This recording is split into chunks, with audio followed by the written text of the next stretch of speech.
Before we start, can I request the brothers to kindly squeeze together? We have a lot of space between the brothers. We have brothers in the back standing up. We actually have brothers who are already in the outside portion of the masjid in the sun. So kindly squeeze in and come on. JazakaAllah Khair.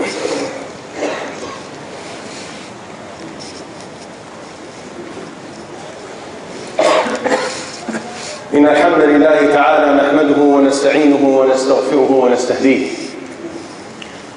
ونعوذ بالله تعالى من شرور أنفسنا ومن سيئات أعمالنا من يهده الله فهو المهتد ومن يضلل فلن تجد له وليا مرشدا وأشهد أن لا إله إلا الله وحده لا شريك له وأشهد أن محمدا عبده ورسوله صلى الله عليه وعلى آله وصحبه وسلم تسليما كثيرا.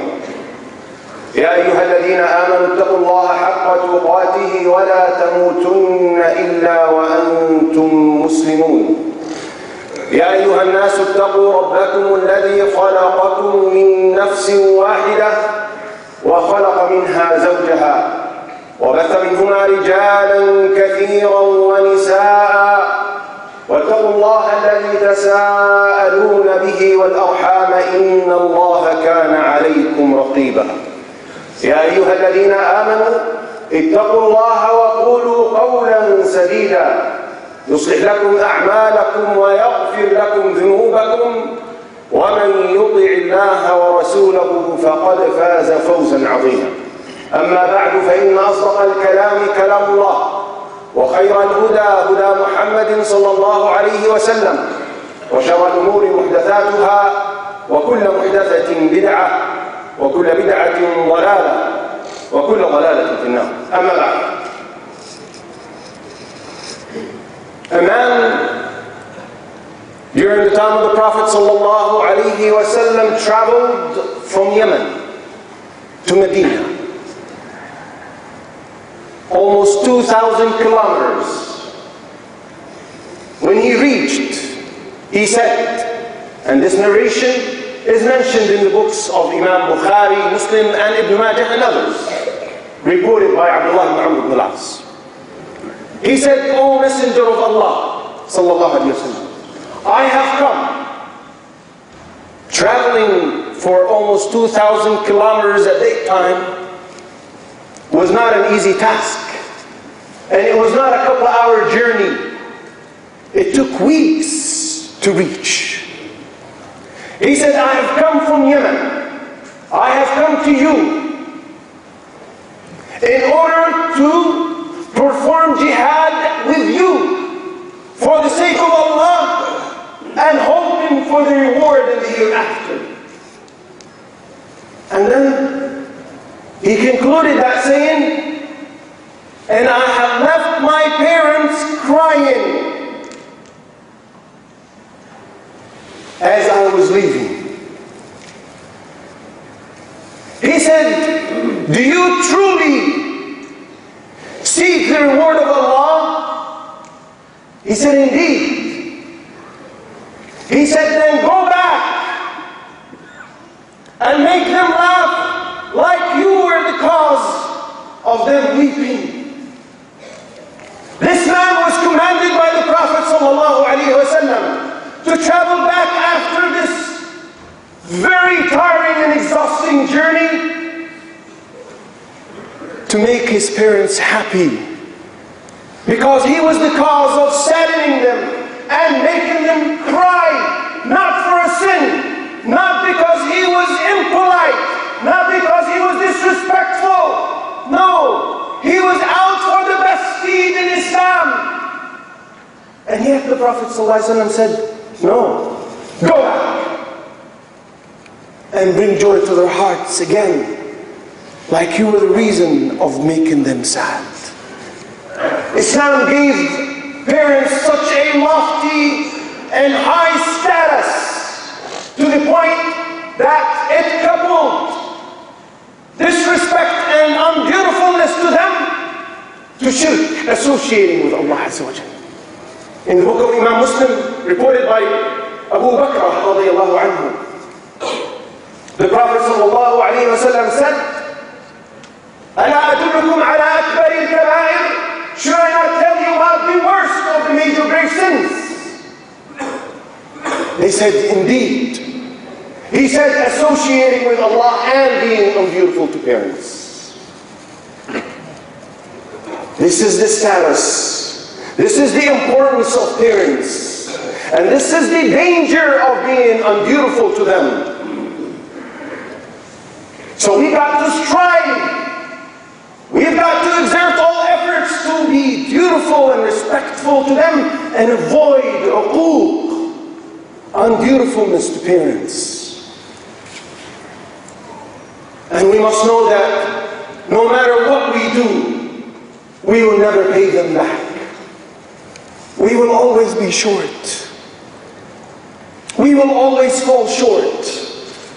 It is enough for you to know, or for us to know, the status of parents when we read the book of Allah and see that Allah Azza wa Jal paralleled respect and beautifulness to parents to Tawheed. The reason for creation, Islamic monotheism. وَقَضَى رَبُّكَ أَلَّا تَعْبُدُوا إِلَّا إِيَّاهُ وَبِالْوَالِدَيْنِ إِحْسَانًا. Your Lord has decreed that you should not worship anyone except Him. This is pure Islamic monotheism. This is Tawheed, worshiping Allah alone. The reason why Allah sent all prophets and messengers. أَلَّا تَعْبُدُوا إِلَّا اللَّهِ. And then, and to parents, وَبِالْوَالِدَيْنِ أَيْ قَضَى بِالْوَالِدَيْنِ إِحْسَانًا. And He has also decreed, meaning commanded, that you be kind and respectful and dutiful to your parents. And then Allah Azza wa Jalla showed us the distinct manner we must treat our parents with. In details. إِمَّا يَبْلُغَنَّ عِنْدَكَ الْكِبَرَ أَحَدُهُمَا أَوْ كِلَاهُمَا. Whenever one or both of them reach old age while with you, فَلَا تَقُلْ لَهُمَا أُفٍّ. Don't say to them as little as uff. This is sighing with discontent. وَلَا تَنْهَرْهُمَا. And do not repel them. وَقُلْ لَهُمَا قَوْلًا كَرِيمًا.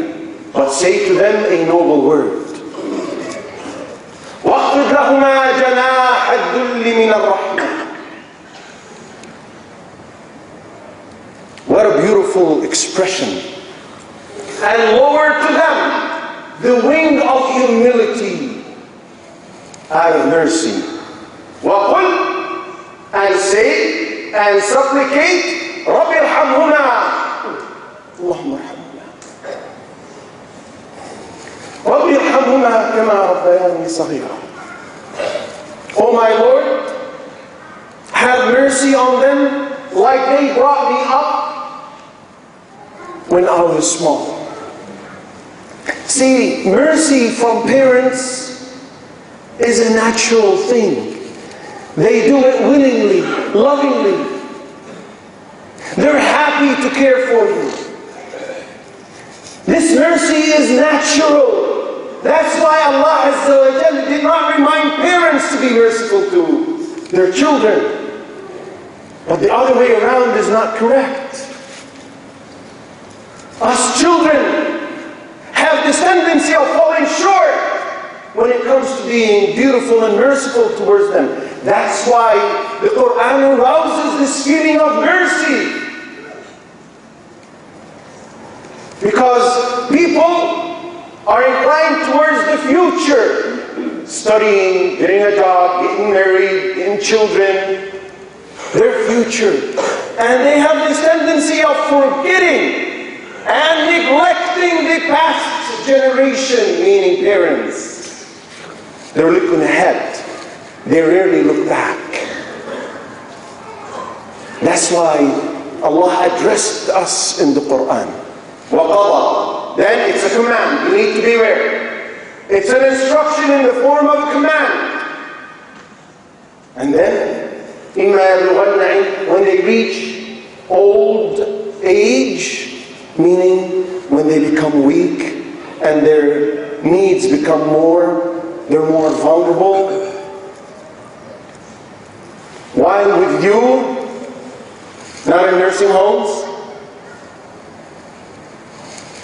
فَلَا تَقُلْ لَهُمَا أُفٍّ وَلَا تَنْهَرْهُمَا. Don't show them any sign of discontent.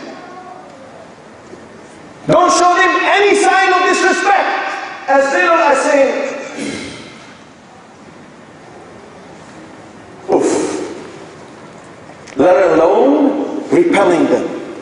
But rather, you need to say to them noble words. You need to be kind in the way you speak to them and deal with them.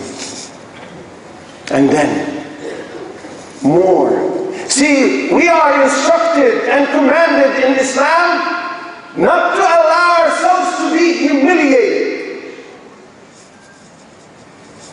But in the case of parents, we're commanded to humiliate ourselves to them. وَاخْفِضْ لَهُمَا جَنَاحَ الذُّلِّ مِنَ الرَّحْمَةِ. And because we will always fall short, the supplication comes in. Because the only one who can reward them for what they've done is Allah. So you supplicate for them to have mercy on them. Supplicating is for two reasons. One, they will benefit from it. As the Prophet ﷺ said, on the day of judgment, the parent will be raised in ranks in Jannah. He would ask, how is this happening? He will be told the result of the supplication of forgiveness from your children in dunya. So they will benefit. And more importantly, is because we can never pay them back for what they've done for us. وَقُلْ رَبِّ اغْفِرْ ارْحَمْهُمَا كَمَا رَبَّيَانِي صَغِيرًا. A reminder that they've reached an age, old age, where they're weak and they were more dependent, like you were when you were young and you were totally dependent on them. Remember, do you know how many nights, how many restless nights your mother spent suckling you? Do you know how many sleepless nights your parents, father or mother, spent caring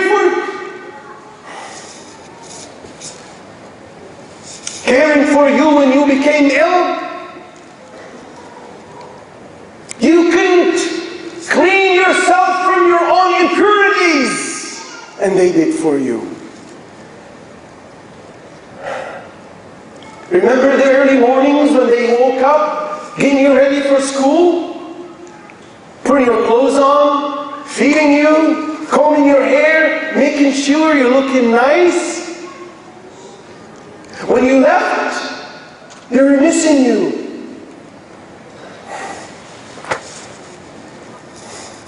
We grow old and we forget all of this. They miss us and we care less if we come back and see them.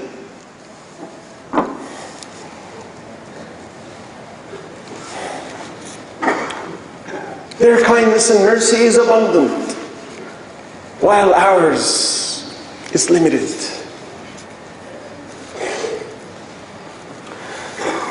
Uquq, undutifulness to parents, take different forms. Number one, and I'll just mention a few because it's a long list. There are many things that manifest uquq. Making them cry.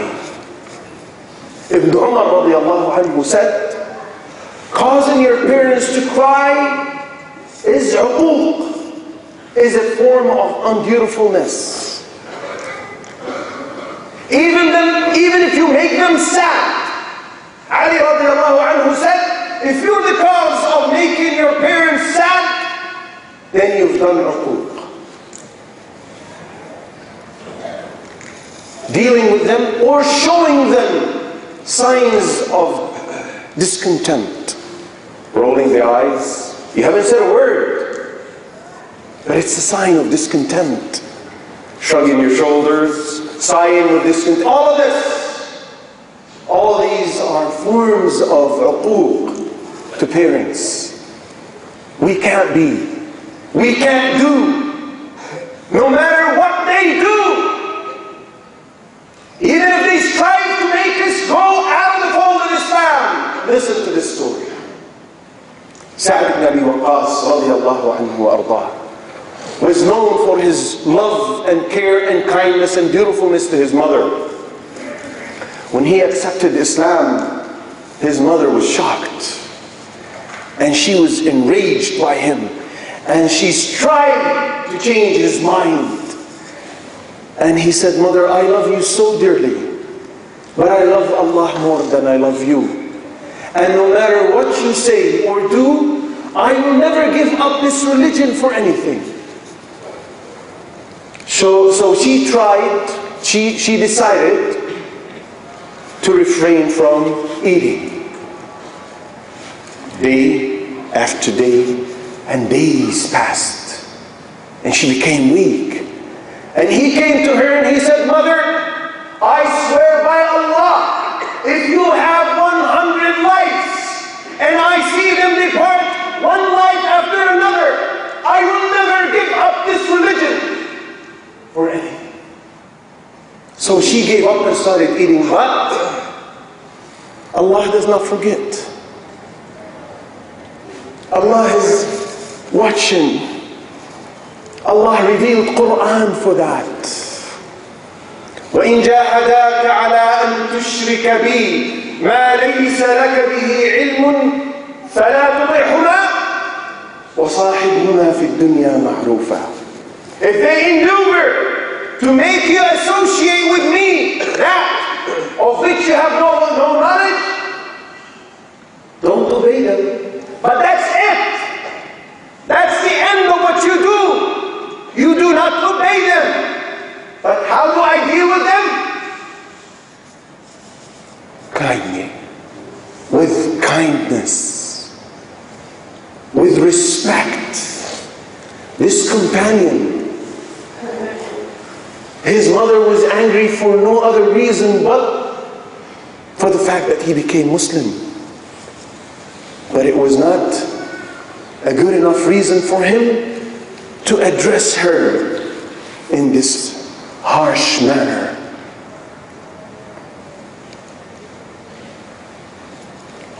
And the list goes on. Favoring the wife over your mother, staying out late, doing things that bring sadness or upsets them, sitting in front of them. The following point reflects the seriousness of undutiful misappearance. What's the punishment? What's the consequence of being disrespectful? Take this list. Number one becomes deserving of the wrath of Allah, as the Prophet ﷺ said, and this is reported by At-Tirmidhi and Imam Al-Albani, ruled it as authentic. Number two, deserving of the curse of Allah. مَلْعُونٌ مَنْ عَقَّ وَالِدَيْهِ. Deserving of the curse. And the curse means you're out of the mercy of Allah Azza wa Jalla. This is in Tabarani, authentic by Albani. Number three, hastening the punishment for you in this life. Two types of deeds deserve or result in hastening the punishment for the person in this life before the hereafter. Aggression and undutiful misappearance. Also in Tabarani, authentic by Albani. Number four, Allah Azza wa Jalla will not look at you. ثلاثة لا ينظر الله إليهم يوم القيامة. Three types of people Allah Azza wa Jalla will not look at them on the day of judgment. And the first one he mentioned, or one of them was the person who is undutiful to his parents. Tabarani, authentic by Albani. Number five, no deed will be accepted from one. Three types of people from whom Allah Azza wa Jalla will not accept any deed on the day of judgment. He mentioned the person who is undutiful and disrespectful to his parents. Tabarani and Albani sound, ruled it as sound. And finally, one will be deprived from entering Jannah. ثلاثة حرم الله عليهم الجنة. Three types of people Allah Azza wa Jalla made entering Jannah forbidding for them. The one who is undutiful to his parents, reported by Ahmad, ruled as sound by Albani. We ask Allah Azza wa Jalla to enable us to be dutiful and respectful to our parents. اللهم آمين وآخر دعوانا أن الحمد لله رب العالمين.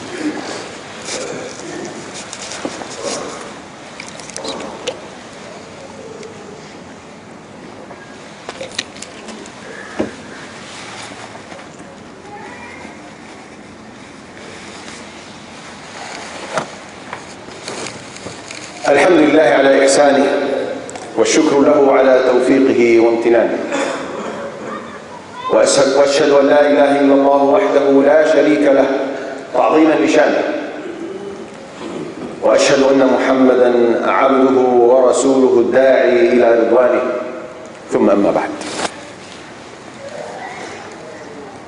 During the time of Umar ibn al-Khattab رضي الله عنه, a man by the name of Kilab ibn Umayyah al-Kinani relocated to Medina with his parents. His father Umayyah was given the nickname of Abu Kilab. So when they reached Medina, Kilab started asking the companions of the Prophet ﷺ whom he met about the best deeds in Islam to be performed.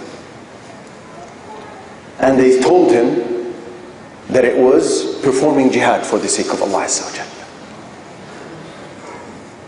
So the man decided to set out and go and join the Muslim armies to perform jihad for the sake of Allah Azza wa Jalla.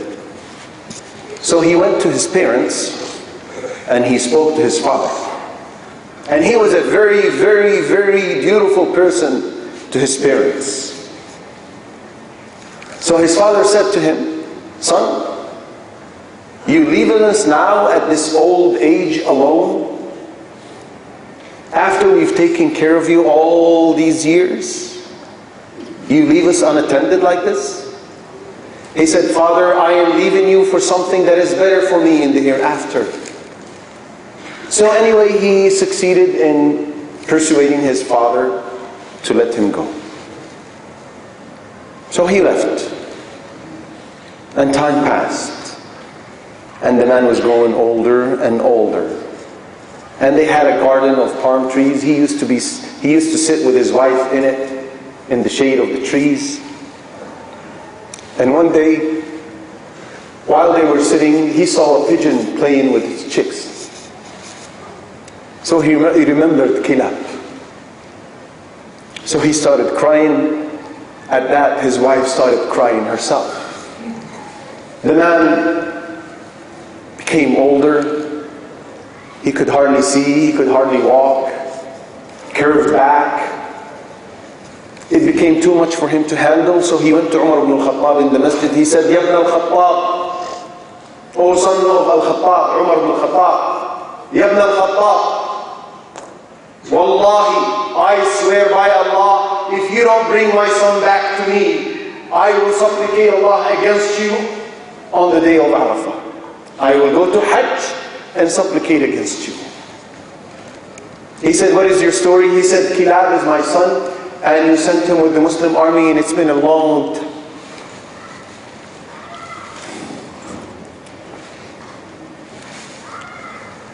And it's been a long time and he has not come back. So Umar sent a message to the army leader to send Kilab back to Medina.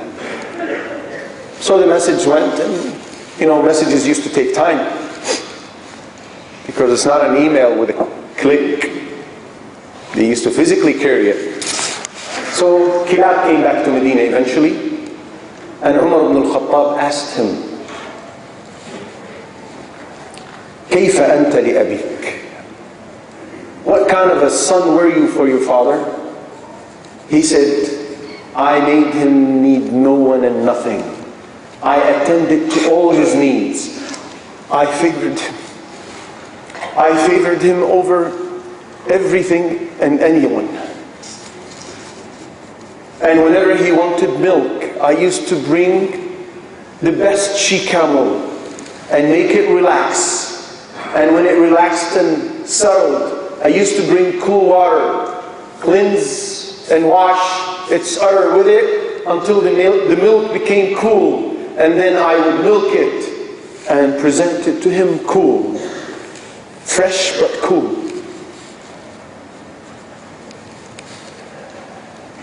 He said, "Okay." So he called upon the old man, Umayyah,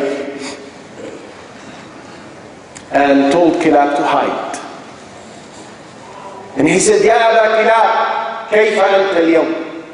How are you today?" He said, "As you see," meaning old, weak, hardly walking, hardly seeing. He said, "Is there anything that you desire today?" He said, "No, I'm indifferent. I care about nothing. Good news doesn't move me, and bad news doesn't move me. I'm indifferent." He said, "Are you sure there is nothing that you would want to happen?" He said, "Yes. If anything, then I would love to see Kilab.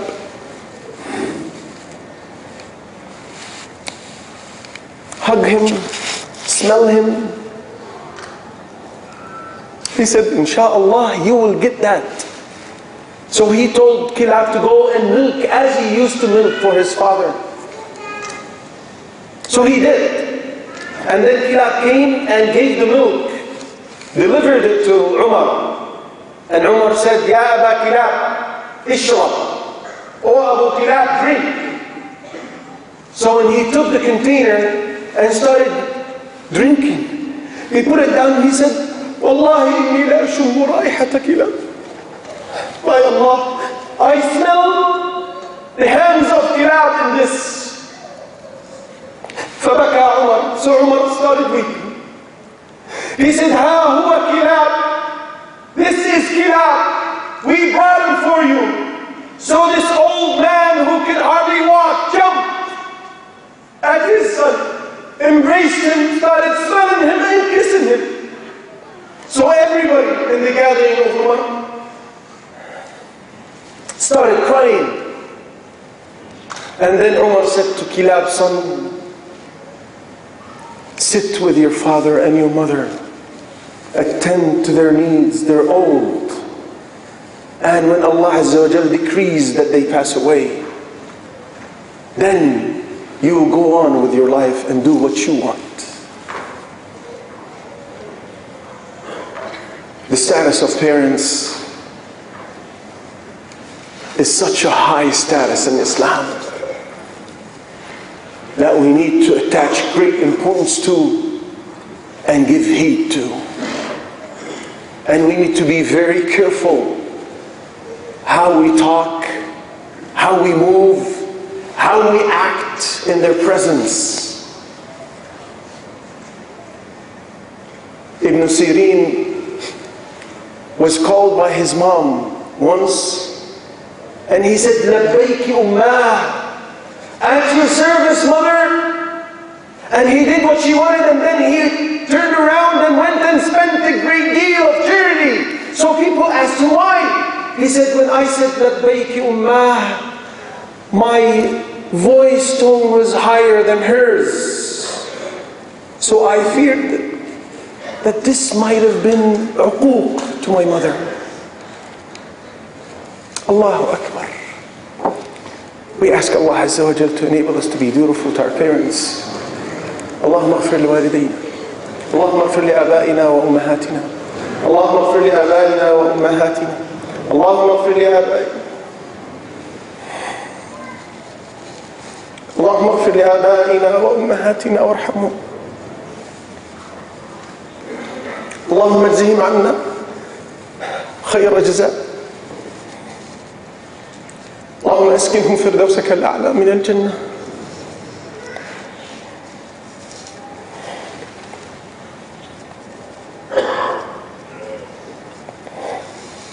اللهم انصر الإسلام وأعز المسلمين. اللهم انصر الإسلام والمسلمين. اللهم انصر إخواننا المستضعفين في كل مكان. اللهم كن لهم وليا ونصيرا ومعينا. قل الناصر والمعين وحسبنا الله ونعم الوكيل.